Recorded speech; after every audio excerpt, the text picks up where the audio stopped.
Olá pessoal, mais uma vez assunto máquinas síncronas em destaque e observem que nesse módulo esse tema é relevante ao extremo e vamos começar a falar da máquina síncrona de rotor de polos salientes. Por isso então, olha só, já temos aqui da nossa abertura o tema máquina síncrona, rotor de polos salientes e já um desenho esquemático. Temos aqui uma máquina trifásica de 2 polos, os eixos das fases estatóricas devidamente representados, partindo daquele pressuposto que, para um ciclo mecânico completo, qualquer máquina rotativa, essa inclusive, vai interagir com todos os pares de polos que a máquina apresentar, tenha ela quantos pares de polos ela tiver, mesmo porque deltinha elétrica P sobre 2 deltinha mecânico, assunto já colocado aqui no início da questão relativa a princípios de conversão eletromecânica de energia. Observe a configuração desse circuito rotórico.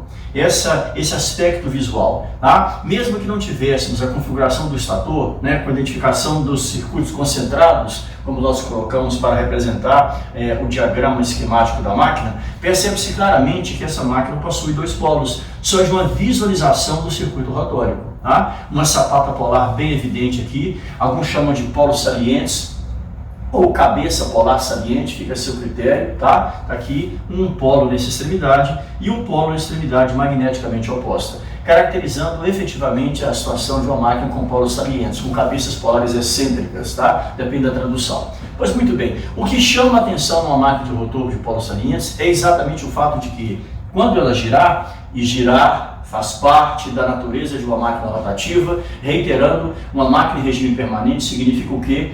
Trabalhando com tensão nominal, frequência nominal e velocidades nominais, está aqui, sentido ultraconvencional, sentido positivo, anti-horário, trigonométrico, sistema internacional de unidades. Quando essa máquina começa a girar, observem que identificação dos eixos magnéticos das fases do estator, regra da mão direita. Aqui, uma referência de menos A, por exemplo, você faz essa interseção, posiciona o eixo magnético para a fase A, mesma mão, mesma regra para a fase B, menos B com B, você tem o eixo magnético da fase B nessa posição, a mesma coisa para a fase C, menos C mais C, o eixo magnético da fase C nessa posição. E observem que a configuração estrutural do circuito de polos salientes, ela é bem típica. Ela é bem caracterizada. Aqui as 2 cabeças ou sapatas polares, aqui eu diria o corpo físico, da estrutura do rotor. Então observe o enrolamento lançado nessa posição, de maneira que quando você alimenta esse enrolamento, com essa configuração, por exemplo, esse tipo de polaridade, ou seja, a mesma regra que nós teremos então, a definição do eixo que eu chamei inicialmente de eixo magnético do rotor. É interessante ficarmos atentos com relação a isso. Como esse eixo magnético do rotor foi encontrado, da mesma forma que os eixos magnéticos das respectivas fases do estator, a mesma regra, a mesma mão, o mesmo tipo de procedimento. Está aqui, chamei de eixo magnético do rotor. Observem que, para a riqueza do exemplo e para a riqueza da análise, eu posicionei o rotor num referencial angular completamente aleatório. E eu chamo a atenção para isso aqui, ó. Esse é o que eu chamei de alfa. Alguns autores colocam teta aqui e pode trazer uma confusão, principalmente para aquele que está fazendo a leitura prévia, talvez um pouco desatento, ou que não tem uma certa solidez ainda no conceito de máquinas. Eu não gosto de chamar de teta ou de φ, para que não venhamos a confundir em algum momento esse ângulo com fator de potência. Nada a ver, absolutamente nada a ver. Então observem. Outra coisa importante, saindo do eixo magnético da fase A e caminhando à procura do eixo magnético do rotor. Então eu chamo esse ângulo alfa de ângulo que defasa ou ângulo que define a posição de quem? Do eixo magnético do rotor em relação ao eixo magnético da fase estatórica de referência, que evidentemente, por uma questão até alfabética, seria a fase A. Mas nenhum problema se você pegar a fase B, ou pegar a fase C, aliás, oportunamente, vamos definir também, seguindo um critério, seguindo um procedimento, como definir o ângulo entre, por exemplo, o eixo magnético do rotor e a fase B, quem sabe um ângulo com esse direcionamento, tá? Sempre buscando o menor caminho, sempre buscando uma rota de menor comprimento, porque afinal de contas, relutância também é proporcional ao comprimento de aço que você percorre, e eixo magnético, em relação, o eixo magnético da fase C e o eixo magnético do rotor. Oportunamente vamos achar as 3 posições, naquele instante alfa graus. Então, qual o valor de alfa importante? qualquer valor entre 0 e 360 graus. Aliás, é até importante que você permita que esse alfa varie, porque as diversas alterações para alfa vão propiciar também, olha só, as mais diversas projeções das componentes magnéticas da fase A sobre o eixo magnético do rotor. E é claro, se o alfa varia, ele acaba influenciando também, né, o ângulo que vai defasar a fase B do eixo magnético do rotor e a fase C do eixo magnético do rotor. Vamos tentar, inclusive, escrever os tons em função de alfa, para mostrar que você, facultando a variação em relação a alfa, você tem as mais diversas projeções possíveis das três fases A, B e C estatóricas sobre o eixo magnético do rotor, facilitando, então, ações ora magnetizantes, ora desmagnetizantes de uma fase, não ficando preso a um caso ou outro em torno de análise particular ou específica. Isso será muito útil, oportunamente, por exemplo, quando estivermos falando aqui nesse espaço da transformada de Blondel ou do componente DQ0, mas esse é um assunto que está por vir, ok? Nesse momento, a ideia é começar a apresentar a máquina de rotor de polos salientes e deve ser uma atitude precavida, tá? Um procedimento lento, gradativo, para que a gente possa ter o completo domínio sobre esse ambiente que essa máquina apresenta. Gostaria também de salientar outra coisa importante, tá? Quando nós começamos a falar na transição entre transformador, que é uma máquina estática, onde não existe conversão eletromecânica de energia para qualquer máquina rotativa, essa energia mecânica foi convidada para ser pauta do processo. As grandezas mecânicas começaram a surgir, tá? Velocidade, torque, ângulo mecânico, etc, etc. Pois muito bem, e lá nós comentamos o seguinte, que nos processos de conversão eletromecânica de energia, para que de fato eles se estabeleçam, é necessário de três condições que uma máquina obedeça pelo menos uma. Vamos relembrar? Quais são as condições fundamentais para que nós tenhamos conversão eletromecânica de energia? A primeira delas, que nós tenhamos um campo magnético fixo, um campo magnético uniforme, e quando isso acontecer, é imperativo que algum circuito se movimente, que nós temos velocidade, movimentação mecânica. Onde eu aplico essa condição? Nas máquinas de corrente contínua, como nós aprendemos aqui, e na própria máquina síncrona, na medida em que, de onde viria esse campo magnético fixo, esse campo magnético uniforme, da excitação contínua, por exemplo, no seu circuito de excitação, no seu circuito de campo. Ora, sabidamente, se você injetar corrente contínua nesse circuito, você terá uma intensidade magnética H contínua, uma indução magnética B contínua, uma força magnetomotriz FMM contínua e um fluxo contínuo. Ora, que de taxa de variação? Se nós usarmos de maneira imediata, um tanto quanto obtusa, a matemática, dφ de dt, nós vamos zerar o processo. Derivada de fluxo contínuo, derivada de corrente contínua é zero. Então, o que foi necessário? Associar o movimento, a velocidade. Daí, por exemplo, a famosa tensão rotacional ou tensão de velocidade. Tensões que existem em circuitos excitados em corrente contínua, fundamentalmente devido ao movimento, à velocidade, ok?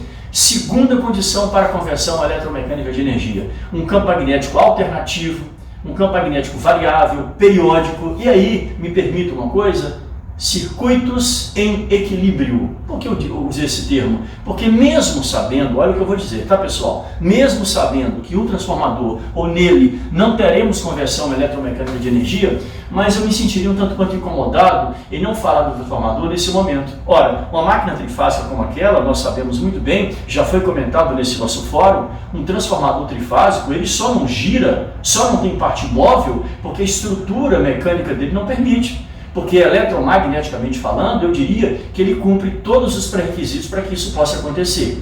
Mas aquela configuração tanto quanto obtusa, né, focada, um tanto quanto sem mobilidade, não permite ao transformador parte rotativa. Por isso, observe, campo magnético variável, circuitos em equilíbrio. 2 pontos. Se equilíbrio estático, ou seja, não temos movimento, o exemplo clássico de máquina que obedece a essa condição, sem dúvida é o transformador. Agora, se equilíbrio dinâmico, quer dizer, temos velocidade mais velocidade de acoplamento constantes, aí sim utilizamos a ideia da máquina assíncrona ou da máquina de indução, porque no equilíbrio dinâmico é preciso ter velocidades constantes, isso também é condição de equilíbrio. Aí você fala assim, mas numa máquina assíncrona, Marcos, eu não tenho velocidade constante, ela varia com a carga, afinal de contas, isso caracteriza o escorregamento, concordo? A mecânica, mas também comentamos aqui para entender o conceito de conjugado assíncrono, que para o estator, ou para o campo girante do estator, que se acopla magneticamente com o campo magnético do rotor, esse campo é visto com a mesma velocidade que a do campo girante, porque eu somo a velocidade mecânica mais a velocidade do campo induzido no rotor por ação do escorregamento, questões já discutidas aqui também, perfeito? E finalmente chegamos na terceira condição para a conversão eletromecânica de energia. Campo magnético fixo, uniforme, unidirecional, circuitos com variação de relutância. Olha só. Circuitos com variação de relutância, ou seja, como é que você poderia providenciar a variação de relutância no circuito? Presumivelmente, uma máquina girante como essa, tá? Porque girar faz parte da natureza de uma máquina rotativa em que, se nós tomarmos qualquer uma das fases do estator como referência, como eu estou sugerindo, a fase A, por uma razão alfabética, se eu me posiciono aqui e o rotor se movimenta, que tipo de acoplamento o eixo magnético dessa fase vai enxergar com o rotor? Ora, quando o rotor passar por essa posição, quando a sapata polar estiver alinhada com ele, olha o tamanho do entreferro. Mínimo, uma distância muito pequena, eu diria um ponto excepcional no que diz respeito ao acoplamento magnético. Só que o rotor se movimenta, ele faz parte de uma máquina girante, e ao se movimentar, o que vai acontecer? Ele se desloca e, no dado momento, eu teria uma sapata polar nessa posição, uma sapata polar nessa aqui, e o eixo magnético da mesma fase estatórica vê o que agora? Um entreferro extremamente elevado, um entreferro crescido em termos de comprimento. E se a máquina vai continuar o seu giro, é interessante perceber que a variação de entreferro se estabelece dentro de uma certa periodicidade.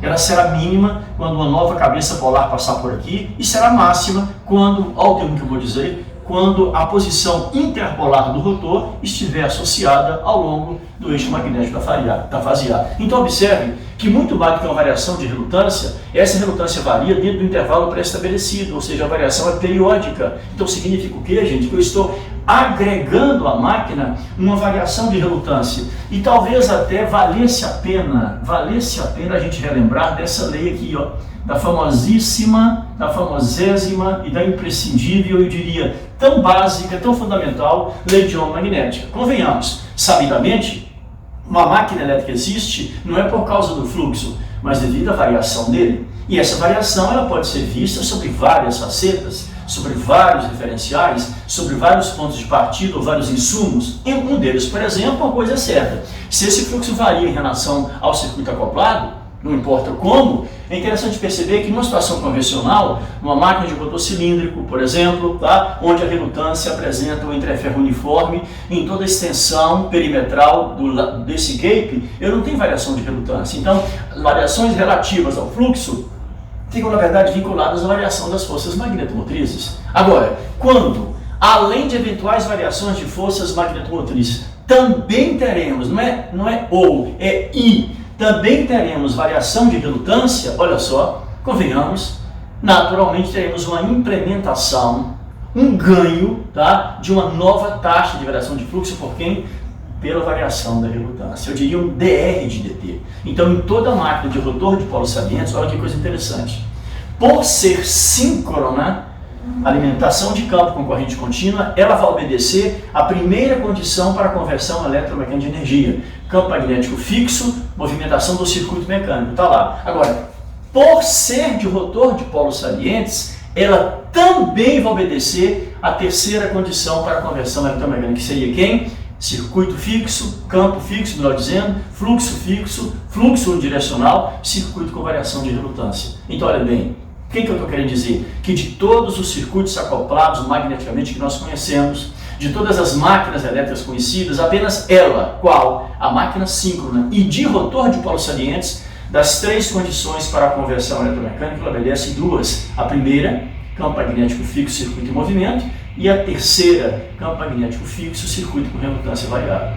Então, o que eu estou querendo dizer com isso, senhores? Que, quando tudo levaria a crer que numa máquina como essa, principalmente quando o rotor passa nessa posição, colocando um gap muito grande entre o circuito magnético do rotor e o eixo, por exemplo, da fase estacionária de referência, colocando um espaço de ar muito elevado, aumentando a relutância e comprovadamente reduzindo o enlace de fluxo naquela posição, isso é fato, tá? Quem sabe, numa análise inicial e um tanto quanto prematura, poxa, uma máquina dessa teria uma queda de rendimento, uma queda de acoplamento magnético, na medida em que, num dado momento, que vai se repetir também ciclicamente durante o giro da máquina, eu vou ter pontos de acoplamento magnético um tanto quanto prejudicado pelo crescimento da relutância em função do espaço de ar. Bom, isso do ponto de vista de acoplamento é correto, porém, na essência, no significado, no princípio operacional de uma máquina elétrica, pela taxa de variação de fluxo, olha só, paradoxalmente, isso acaba sendo benéfico a ela. Então, sabe o que eu diria? Olha que coisa interessante. Se tivermos duas máquinas síncronas,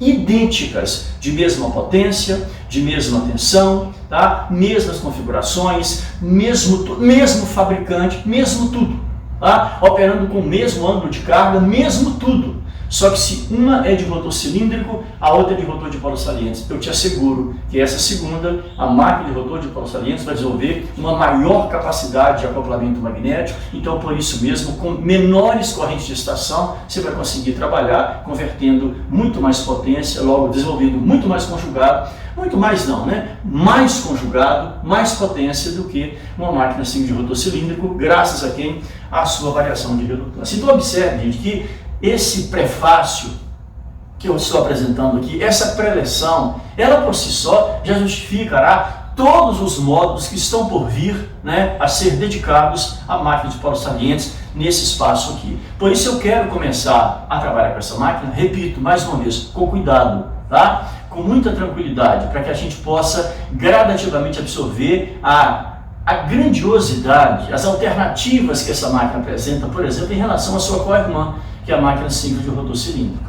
Quero dizer outra coisa, tudo o que foi dito para uma máquina simples de rotor cilíndrico, naturalmente vale aqui. É claro, que se é uma máquina síncrona, o que vai acontecer é que essa máquina, pela variação de relutância, ela coloca algo mais, tá? Ela acrescenta algo mais. E como acontece sempre na nossa vida, esse algo mais talvez não venha de graça. É importante também observar que tipo ou quais tipos de efeitos colaterais, não tanto quanto benéficos, que essa máquina vai apresentar em função da variação de relutância. Perfeito? Eu diria então que nesses primeiros minutos aqui, essa preleção é mais do que suficiente para o quê? Para balizar, para ajustar e para sedimentar esse piso em que nós estaremos caminhando, desenvolvendo a teoria clássica desse equipamento. Ok? Então, diante dessa posição e dessas colocações, eu quero chamar a atenção para dois instantes cruciais que essa máquina apresenta. Para qualquer uma das fases do estator, é bom que se freze isso, porque seguramente você também sabe que para uma máquina como essa, num ciclo mecânico do rotor, o que acontecer com o eixo de uma fase A, vai acontecer com o eixo de uma fase B, 120 graus elétricos depois, vai acontecer com o eixo magnético da fase C, a mais 120 graus elétricos depois, sem problema algum. Eu vou tomar uma fase como referência apenas para que nós possamos particularizar o raciocínio e depois dar a ele essa envergadura, essa visão de todo, esse caráter mais eclético, tá ok? Então eu queria avaliar com vocês aqui duas posições interessantíssimas que essa máquina apresentará em relação, por exemplo, ao eixo magnético da fase A, tá ok? Não esqueçam, girar faz parte da natureza da máquina rotativa. Então, se eu pegar a fase A como referência, ou o eixo magnético da fase A como referência, eu farei um corte, por exemplo, dessa carcaça, nessa posição e nessa, para representar o que seria o aço relativo ao estator da máquina, por onde estaria centrado o eixo magnético da fase A. Perfeito? Tá? Aqui seria, por exemplo, a situação primeira, não vou colocar a situação A, para não confundir com fase A. E aqui seria uma situação segunda. Repito, para ilustrar o que vai acontecer em termos de acoplamento e as influências que poderão surgir, né, digamos, no regime permanente, na transição natural, dos fluxos envolvidos que essa máquina apresenta. Porque, sabidamente, por todos nós, em qualquer máquina rotativa, com o que o estator se acopla magneticamente? Com o rotor. Qualquer onda de fluxo estatórica vence esse entreferro, migra do entreferro no perfil, inclusive centrípeto, para se enlaçar, para se concatenar com o ambiente magnético do rotor. Fato. Com o que o rotor de uma máquina rotativa se acopla magneticamente? Com o estator. Então, eu vou ter um fluxo rotórico fazendo o caminho de volta, numa visão até, quem sabe, centrífuga, para se acoplar magneticamente com as grandezas estatóricas. Outro fato, tá? Eles se acoplam magneticamente, eles conversam entre si usando o gap, o entreferro como interface, tá bom? Então observe, aqui eu teria, representando o primeiro caso, um eventual diagrama fasorial. Eu teria, por exemplo, o eixo magnético do rotor, o fluxo rotório, φR, tá? φF se você preferir, chamamos de φR ao longo de todas as nossas discussões e vamos manter assim, tá? Se a máquina está girando neste sentido, anti-horário trigonométrico, nós sabemos que 90 graus elétricos atrasado do fluxo rotório veria a sua fé induzida, olha lá, o seu EF, tá? Várias e várias vezes esse extrato ou substrato difasorial foi apresentado nessa lousa aqui, tá bom? Pois é, porém, o que eu quero representar para você nesse primeiro caso? Nesse primeiro caso eu vou ilustrar que nesse momento a cabeça polar, a sapata polar, né, que direciona, por exemplo, o eixo magnético do rotor, ela está passando exatamente por aqui, ó, certo? Ela está passando exatamente por esta posição. Eu vou tentar fazer um desenho, né, o melhor possível para que possamos enxergar o que está se passando aqui. Então o que é isso aqui? Essa é a cabeça polar, a sapata polar ou a saliência desse polo, ou seja, se o eixo magnético, se essa posição número 1 mostra a fase A associada nesse instante, a cabeça polar está centrada exatamente nesse local aí, ok? Essa é a primeira posição. A segunda situação, tá, seria algo mais ou menos assim, ó, onde nós teremos o fluxo rotório na mesma posição, perfeito? O sentido de giro bem caracterizado, o EF atrasado de 90 graus como sempre, só que agora eu quero representar a seguinte coisa: o rotor se moveu, a sapata polar não está mais centrada no eixo magnético da fase A, mas o rotor fez esse movimento. Na medida que girar, faz parte da natureza da máquina rotativa. Então ele vai colocar o rotor, o eixo da fase A, exatamente na região entre os polos, na região interpolar. Então a distância agora entre o eixo magnético da fase A e o circuito magnético do rotor é a maior possível. Então eu diria que nesse nosso desenho teríamos algo mais ou menos assim, ó, né? As sapatas polares se movimentaram, né? O rotor se movimentou, o rotor girou, tá? Então de tal maneira que foi colocado para o eixo magnético da fase em questão essa posição de acoplamento em relação ao eixo magnético do rotor, por exemplo, tá? Então tá aqui, essa é a lâmina estatórica, por onde estaria centrado o eixo da fase A, e aqui as duas cabeças polares que representam essa variação de entreferro, essa variação de saliência aí relativa à máquina de rotor de polos salientes, tá lá, ok? Essa região interpolar. Digamos que seria mais ou menos isso daí, tá bom? Pois é, ilustrando a situação do primeiro caso, tá? Vejam bem, com quem que o rotor se acopla magneticamente? Com o estator. Com quem que o estator se acopla magneticamente? Com o rotor. Obedecendo então esse arranjo, essa sobreposição, né? esse alinhamento magnético extremamente facilitado, porque agora o entreferro é o menor possível entre o eixo magnético da fase A e a sapata polar, tá? Eu vejo então que a posição das componentes de armadura, por exemplo, o seu fluxo de reação da armadura, a sua própria corrente de reação da armadura, a sua própria força magnetomotriz de reação da armadura, estaria centrada aqui, ó, alinhada, tá? Numa posição que faz interatividade com quem? Com o eixo magnético do rotor. Olha só, essa é a posição que eu quero representar para o primeiro instante. Qual que seria a ideia? Tá? Que uma onda de fluxo de armadura, claro, que nasce no circuito magnético da armadura, que tem como sede o circuito magnético da armadura, vai tentar se acoplar magneticamente com o rotor, na medida em que o estator se acopla sempre magneticamente com ele. Então, ao tentar fazer essa ação, nessa visão centrípeta, quando o sapata polar está nessa posição, observe que essa onda de fluxo de armadura ela vem, tá? Ela encontra um entreferro mínimo, ínfimo, vai bypassá-lo com uma certa facilidade, vai sofrer uma mínima, quase desprezível atenuação e ela vai se refletir, né, e ela vai encontrar o aço magnético do rotor praticamente disponível na frente dela, no alinhamento dela, no acoplamento magnético extremamente favorável. Observe então que a onda de fluxo de armadura, ela se propaga, ela se estabelece, ela se lança no aço rotórico praticamente sem sofrer nenhum tipo de atenuação. Então observe que é correto dizer que sofreu uma deformação quase desprezível também. Ela fica uma onda bonita, uma onda robusta, uma onda esguia, com um perfil extremamente elegante, tá ok? Então essa aqui seria a onda de fluxo de reação da armadura se refletindo no aço do rotor. E qual seria a recíproca? Ora, o rotor se acopla com o estator, então a onda de fluxo rotórico vai passar pela sapata, olha o polegar, passa pela sapata e vai encontrar imediatamente, uma vez que ela está ao longo do eixo magnético do rotor, ao longo da cabeça e da sapata polar, um interferro pequeno, e com a mesma facilidade com que a onda de armadura se refletiu e se estabeleceu e se lançou sobre o aço rotórico, a onda de fluxo rotórico faz a mesma coisa no onda de fluxo da armadura. Isso aqui seria, né, o fluxo do rotor, também encontra o aço da armadura, vai sofrer uma atenuação desprezível, insignificante, e observe uma certa reciprocidade, também bonita, também elegante, tá? Também consistente, fazendo esse acoplamento e tentando representar basicamente o que se passou aqui.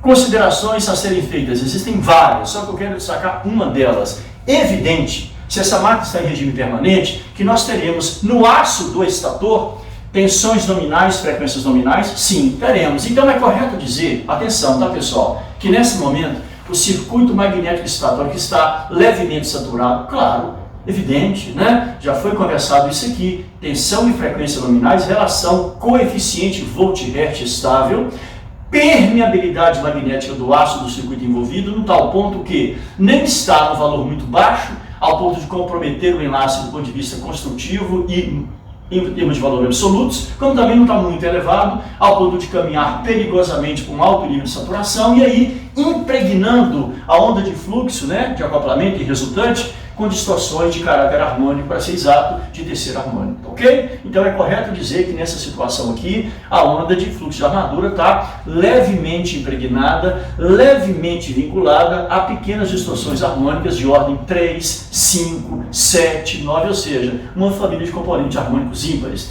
Mas observem que, como o interferro foi muito pequeno, e não houve praticamente uma atenuação significativa na transição da onda de armadura do aço estatórico para o aço rotórico, essa onda não sofreu nenhum tipo de, não sofreu uma atenuação, uma redução de amplitude significativa, e observe, não é possível detectar com clareza o efeito, por exemplo, do terceiro harmônico, a distorção produzida pelo terceiro harmônico na onda de fluxo da armadura. Por quê? Porque o acoplamento está muito favorável, uma vez que os dois eixos estão perfeitamente alinhados. O eixo magnético do rotor com o de armadura, um momento, um instante que eu diria ótimo no que diz respeito a acoplamento magnético entre estator e rotor, entre fluxo de armadura e fluxo rotório. Ok? Perfeito? Pois é, só que a máquina vai girar, né? Ela vai sair dessa posição e vai caminhar para essa aqui. E ao se movimentar, num dado momento chegaremos nessa posição. Tá? Olha que coisa interessante. Então, nesse momento, o que se observa? Né? Naturalmente, a onda de fluxo polar, ela continua alinhada ao longo do eixo da sapata polar, por exemplo, por aqui, vai continuar chegando no interferro mínimo, tá? E vai continuar fazendo essa transição com muita facilidade, mas com muita tranquilidade, ó, né? Se refletindo no aço estatórico, mantendo basicamente o seu mesmo perfil, a sua mesma silhueta, continuando elegante, bonita e esguia, tá lá, sem problema nenhum, porque ela saiu do rotor, está ao longo da sapata polar, viajando ao longo dessa cabeça polar, interferro sendo pequeno, venceu com facilidade e apareceu bonita, pouco atenuada no aço magnético do estator. Só que agora, olha só, a onda de armadura, ou melhor, o eixo da fase A, está 90 graus elétricos atrasado em relação à sapata polar. Tá? Então o que vai acontecer? Ao invés da componente de armadura estar nessa posição, por exemplo, estaria alinhada com a nossa FNF. Que tal isso aqui? 90 graus atrasado no fluxo rotório, não é verdade? Olha lá. Então aqui estaria o nosso FRA. Então observe, na mesma direção da fé induzida pelo campo na armadura, isso é apenas uma observação vetorial, mas o que mais me chama a atenção nesse momento é que essa onda de armadura que estaria com o eixo magnético da fase A passando nessa posição, agora está entre as sapatas, aqui, quando essa onda de armadura foi vencer o interferro e buscar um local de acoplamento, como ele é peculiar, o interferro foi mínimo, encontrou logo na cara dela o aço magnético do rotor, com sapata polar e tudo, e se refletiu sobre ele, se lançou sobre ele com extrema facilidade. Repito, sofrendo uma atenuação muito pequena que praticamente não influenciou no perfil, na aparência e na amplitude dessa onda. Só que agora, com o eixo da armadura nessa posição, quando a onda de armadura vai buscar o rotor e vencer o interferro, ela começa a caminhar e vai tentar fazer isso, diga de passagem, vai tentar caminhar nessa direção. Só que na hora que ela começa a caminhar, na expectativa de encontrar um ambiente tão favorável como esse, a sapata polar logo ali na cara dela, ela começa a perceber que a distância está cada vez maior, está cada vez maior, está cada vez maior, está cada vez maior. E quanto mais ela tenta ir para o rotor, mais relutância se encontra. E ela ainda busca. Quanto mais ela quer ir para o rotor, mais relutância ela encontra. Porque o rotor é o habitat natural de relação entre o aço magnético, o circuito magnético estatórico, a onda de armadura com o circuito de campo da máquina síncrona. Vai chegar no momento, gente, que essa procura, ela naturalmente encontra o seu final. Porque a relutância cresce tanto à medida que a onda de armadura vai nesse sentido, que olha só, ela é rebatida. É como se fosse um jogo de tênis em que você lança a bola e você vê a bola vem em sua direção e você dá uma raquetada na bola, a bola é refletida. Ela volta porque a relutância foi tão grande, a oposição ao trânsito dessa onda foi tão grande que ela é rebatida de volta para onde? Para o seu local de origem, o aço do circuito magnético de armadura. Mas nesse retorno, ela não vem tão preservada como uma bolinha de tênis quando ela é rebatida para o outro lado da quadra. Por quê? Porque a relutância é muito elevada, você sabe, é um ponto de espraiamento de fluxo. Então, quando essa onda de armadura, que saiu da armadura buscando o rotor, é refletida de volta pela alta relutância do espaço interpolar, e ela já foi muito atenuada. Ela já sofreu magneticamente nessa busca do aço do rotor. Ela até que volta, mas não volta mais com o mesmo perfil. Por quê? Olha só, ela vai ser muito atenuada, ela perde amplitude porque ela, de certa forma, gastou uma certa energia tentando encontrar o aço rotórico para ali se concatenar e não encontrou. Ela foi refletida, ela foi rebatida. E nessa tentativa de ir e ser rebatida e voltar ao aço natural de armadura, ela perde amplitude. E ao perder a amplitude, olha que coisa interessante vai acontecer aqui, tá? Esta seria, no passado, a onda de fluxo de armadura preservada, tá? Aliás, eu vou deixá-la até pontilhada, ok? Só que ela foi atenuada. E ao ser atenuada, aquela componente, olha só, aquela componente ou aquelas componentes que não foram significativas nessa posição, né, em função de que a onda de armadura não foi atenuada de maneira significativa e se refletiu bonita, esguia, elegante no aço do rotor, de tal maneira que nem refletida de volta ela foi para a armadura, mesmo que a armadura estivesse saturada, e ela está, mesmo que o aço magnético da armadura tivesse saturado e ele está, os harmônicos ímpares não tiveram, digamos assim, amplitude suficiente para causar uma deformação visível e relevante na onda de armadura. Só que agora, dois fatos. Além dela ser rebatida de volta para o aço da armadura, que continua saturado, essa máquina está em regime permanente, ela voltou atenuada. Ela voltou com menor amplitude. Então, vou fazer até em vermelho. Ó, quem está aqui, o mais significativo deles, o mais agressivo deles, uma componente de terceiro harmônico, vinculada a quem? A saturação do circuito magnético do aço de armadura. Qual vai ser a consequência disso, gente? Isso vai deformar, isso vai, distorcer, isso vai comprometer levemente, de maneira mais significativa, a onda de fluxo de armadura. Então, ela passa a ter efetivamente um formato mais ou menos assim. Perfeito? Então, esse assunto é importante, gente, e essa discussão ela é válida porque, repito, a nossa preocupação nesse nosso espaço é dar a você uma visão verossímil, intrínseca, abrangente de uma máquina elétrica, para que você possa desenvolver as suas habilidades, para que você possa abrir seus caminhos e caminhar mais nessa área de conhecimento e, naturalmente, apresentar bons diagnósticos, tá certo? Propor soluções corretas, fazer uma boa análise das máquinas que você vai enfrentar na sua carreira, no exercício da sua profissão. Então, olha só isso aqui, isso é importante, tá? Então, é a primeira sinalização clara que essa máquina traz benefícios, sim. Traz ganhos, sim, mas como sempre acontece de maneira geral, aparece um ou outro efeito colateral que deve ser discutido e mais à frente voltaremos a falar sobre ele, mas agora você sabe a sua origem. Então observe, nem só de ganhos existe a questão da máquina simples de polos salientes. Por quê? E detalhe, quanto maior for esse interferro, quanto maior for esse espaço de ar, maior será o comprometimento da onda de fluxo daquela fase em questão quando as duas sapatas polares colocarem o eixo dessa fase na região interpolar. Perfeito? Isso vai se repetir também para as outras duas fases. Então é correto dizer, olha só, como consequência dessa análise, que quanto menos polos a máquina tiver, dois polos, por exemplo, olha o tamanho do interferro, vou voltar a falar isso, quanto menos polos a máquina tiver, dois polos, duas cabeças polares aqui, olha o tamanho do interferro, maior será o comprometimento da estética na distorção da onda de fluxo da fase A da fase B e da fase C, quando as três tentarem se relacionar com o circuito magnético do rotor e para aquelas fases em particular, o eixo magnético delas se encontra no espaço interpolar? Com certeza. Tá? Por quê? Porque à medida que a máquina aumenta o número de polos, uma máquina de 4 polos, por exemplo, né, de 6, de 8, convenhamos, as sapatas polares que estão chegando vão tomando espaço do ar, então os entreferros, o espaço interpolar começam a diminuir. Claro que a variação de relutância também varia, claro que isso acaba também comprometendo um pouco o DR de DT, porém, é aquela história, né? Te dou com uma mão e tiro com a outra, é preciso você fazer uma certa compensação. Que a variação de relutância é benéfica à máquina 5 de polos salientes, isso é inegável, mas que ela traz também pequenas distorções na onda de fluxo fundamental devido a essa posição da onda, né, no espaço interpolar em relação a cada uma das fases, isso também é fato, ok? Mas ainda teremos um módulo para falar mais um pouquinho sobre essa introdução em máquina de polos salientes, um tema realmente muito interessante, muito diferenciado na nossa carreira. Um abraço, até a próxima, saúde e paz.